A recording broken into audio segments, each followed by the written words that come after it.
you so much for coming. If there's anything worth standing for, it's probably something like this.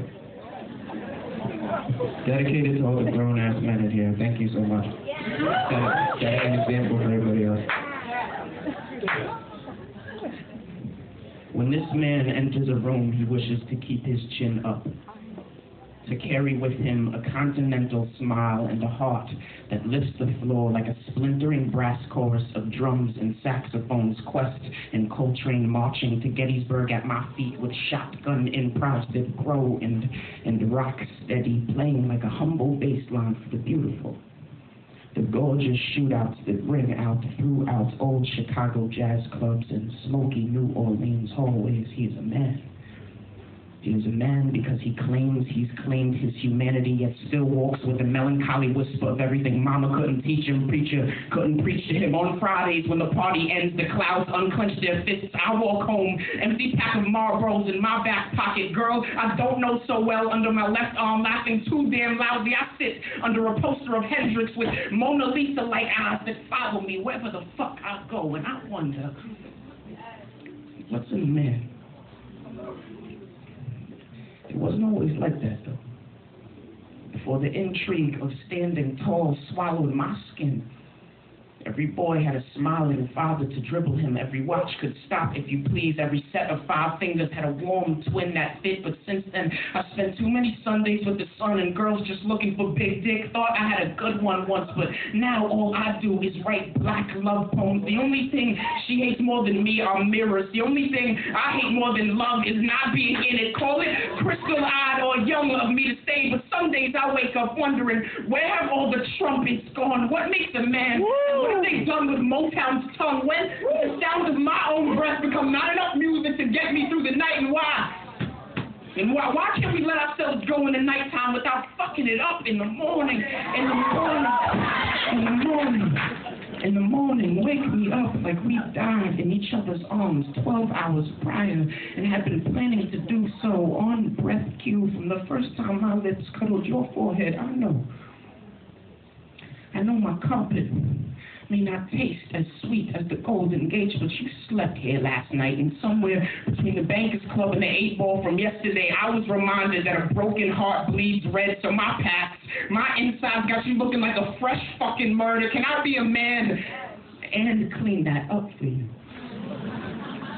Can you love me just as hard if I'd rather talk some shit out, rather picket fence my tongue quiet and slow like a stream across the whole Navy Van Gogh of your body, cheek to back inner curve of your thigh, and I disappear, and there's no more before, there's no more after, just a screaming white light rattling the inside of your skull like a drug-addicted prisoner, and a man,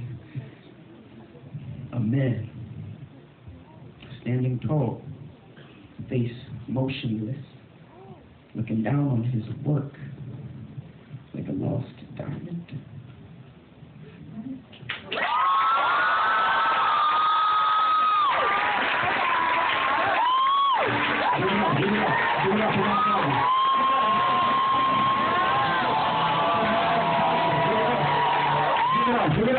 Give it up.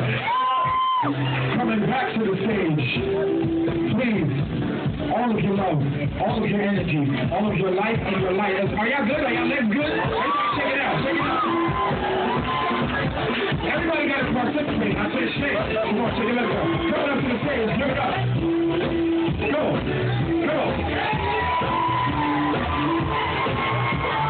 Give it up for Joshua.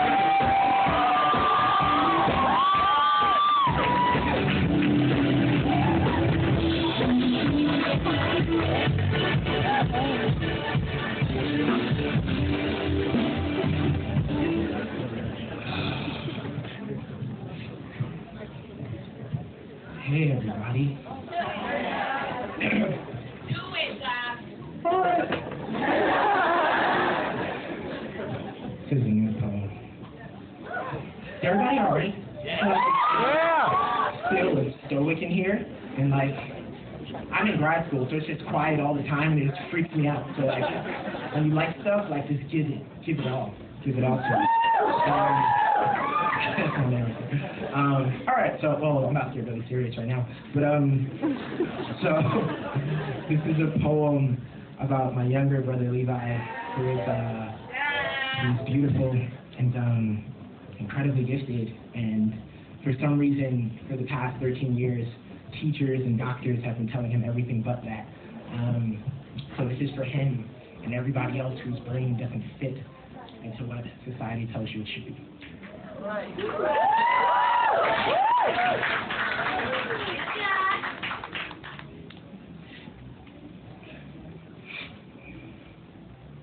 In 1851, a physician named Dr. Samuel Cartwright coined the term drapetomania, a disease characterized by the following symptoms. It creates within the Negro an uncontrollable desire to escape. It is a sickness firmly bound to freedom. When I read about Dr. Cartwright, my mind sets sail towards the face of my younger brother. 10 years ago, a neurologist cast the word autism like a giant fishing net over his brain and took my entire family under the tide with it. The doctors never used the word gift, never thought to suggest that maybe Levi's words aren't rusty anchors like the rest of ours. They're jellyfish.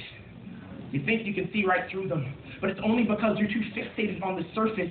They keep telling him to think like an assembly line, but his mind is more like the world's most extravagant circus, all trapeze and lion teeth, drumbeat and riotous laughter that could take the moon out of its skin. Every sentence, a staccato hymn sung in the midst of a world that has forgotten how to value silence.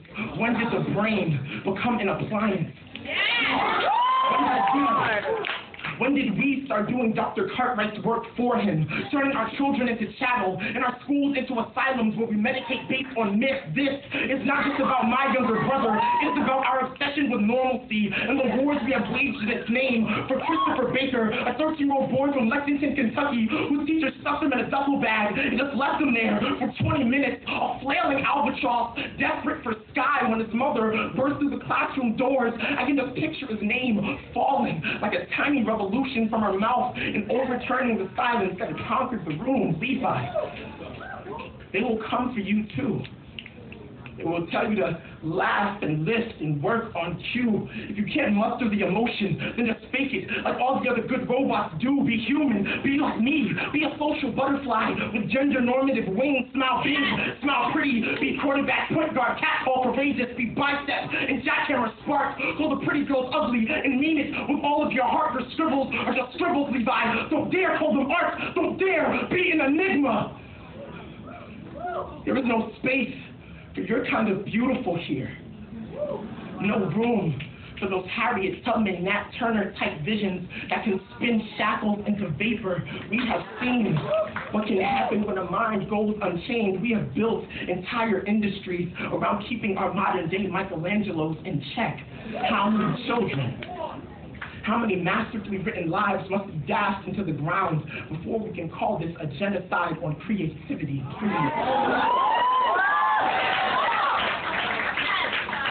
Stop calling my little brother diseased. He's not sick. His mind is just an unmapped archipelago where every idea is a former slave gone free.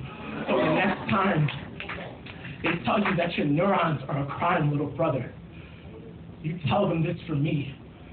Tell them that Levi is just shorthand for levitate. That your calling is to the clouds, and you would pay them a lot more attention, but you are simply too busy having a conversation with God right now. Then smile for them. Smile big. Smile pretty. Teach their wounded souls how to fly, because you were made that way. A genius with jellyfish for words, a divine poem, destined for the sky.